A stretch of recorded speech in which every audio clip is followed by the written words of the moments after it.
आज की सबसे अहम खबर यह है कि कोलंबिया में एक बहुत बड़ा भूकंप आया है। दोस्तों, मैं बहुत दिनों से आपको जब वेदर रिपोर्ट बताता हूं तो साथ में ये भी बताता हूं कि दुनिया का निज़ाम बहुत तेज़ी के साथ बदल रहा है। कहीं आप वाइल्ड फायर देख रहे हैं, कहीं आप अर्थक्वेक देख रहे हैं और आजकल अर्थक्वेक भूकंप का जो सिलसिला है वो कुछ ज़्यादा ही तेज़ हो गया है और अब ये भूकंप आ चुका है कोलंबिया में। ये जो आप सारी फुटेज देख रहे हैं ये कोलंबिया से निकल कर आ रही है और इस भूकंप की जो इंटेंसिटी थी वो 7.4 रिक्टर का ये अर्थक्वेक था। बताया ये जा रहा है कि मरने वालों की तादाद अभी तक 47 है, लेकिन इसमें आगे इजाफा भी हो सकता है। अभी लोग मलबों के नीचे दबे हो सकते हैं। तो मैं आपको बता दूं, बहुत सारी बिल्डिंग्स डैमेज हो चुकी हैं कोलंबिया में। कोलंबिया में जो हिस्टोरिकल बिल्डिंग्स थी उनको भी बहुत ज़्यादा नुकसान पहुंचा है।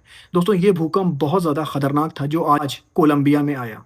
अब मैं खबर आपको ईरान से बता दूं। ईरान हमेशा से अमेरिका से कह रहा है कि इस वॉर में हमें जितना भी नुकसान हुआ है उसका कंपनसेशन अमेरिका दे, लेकिन आज डोनाल्ड ट्रंप जो बात बोल रहे हैं उसे सुनकर आपको हंसी आ जाएगी। डोनाल्ड ट्रंप कह रहे हैं कि हमें जो नुकसान हुआ है उसका कंपनसेशन ईरान दे। उन्होंने कहा कि जो सोल्जर्स मारे गए हैं उनकी फैमिलीज को कंपनसेशन दे ईरान। इसके बाद डोनाल्ड ट्रंप ने कहा एंटी गवर्नमेंट का प्रोटेस्ट हुआ था ईरान के अंदर, उस प्रोटेस्ट के दौरान जो लगभग 52,000 लोग मारे गए थे, ईरान के फॉरेन मिनिस्टर अब्बास अराक्ची ने कहा था कि कुल 3,500 लोग मारे गए हैं। लेकिन डोनाल्ड ट्रंप का कहना है कि 52,000 लोग मारे गए थे इस प्रोटेस्ट में, सारे लोगों का कंपनसेशन दे ईरान। इसके बाद डोनाल्ड ट्रंप ने कहा कि उन सारे लोगों का कंपनसेशन ईरान को देना चाहिए, ना कि ईरान हमसे कंपनसेशन मांग रहा है। अब मैं आपको बता दूं, अमेरिका का जो क्रूड ऑयल रिजर्व है वो अपने लोएस्ट पे पहुंच चुका है।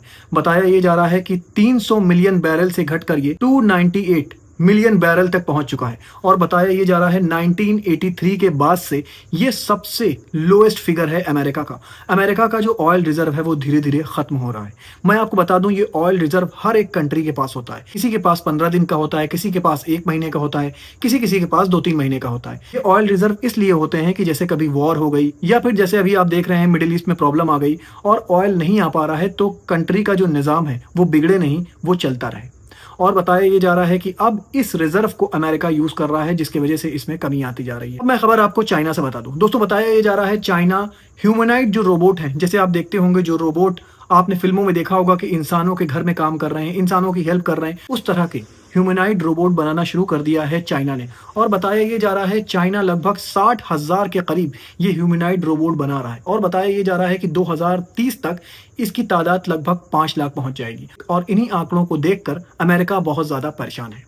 दोस्तों, बताया ये जा रहा है कि जिस हिसाब से चाइना अपने ह्यूमनाइड रोबोट की रेस में आगे बढ़ता जा रहा है, अपनी एआई की रेस में आगे बढ़ता जा रहा है और अपनी टेक्नोलॉजी की रेस में आगे बढ़ता जा रहा है, तो इस वजह से अमेरिका चाइना की ये तरक्की देखकर काफी ज्यादा फिक्रमंद है कि अमेरिका की खुद की जो ग्रोथ है वो थोड़ा स्लो हो गई है। क्योंकि दोस्तों, जो पैसे वॉर में खर्चा हो रहे हैं, अगर वो पैसे वॉर में खर्चा ना होते तो वो पैसे अमेरिका की ग्रोथ पर खर्चा होते। लेकिन अब क्या हो रहा है कि वो पैसे सारे जो टैक्स पेयर का मनी है अमेरिका का, वो वॉर में जा रहा है। तो इस वजह से अमेरिका की ग्रोथ कुछ ज्यादा स्लो हो गई है और चाइना अपनी फुल स्पीड में आगे बढ़ता चला जा रहा है। अब मैं आपको वेदर रिपोर्ट बता दूं। दोस्तों, दुनिया भर में वाइल्ड फायर अभी वैसे ही धधक रही है, कनाडा वैसे ही जल रहा है, यूरोप वैसे ही जल रहे हैं।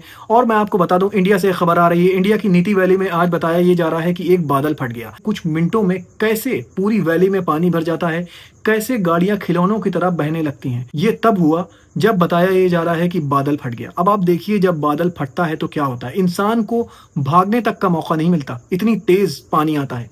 ये जो आप देख रहे हैं ये एक तरह से फ्लैश फ्लड आ गई और यहाँ से लोगों को भागने तक का मौका नहीं मिला। दोस्तों, इसीलिए कहा जाता है कि नेचर खूबसूरती के साथ साथ बहुत ज़्यादा डेंजरस भी है।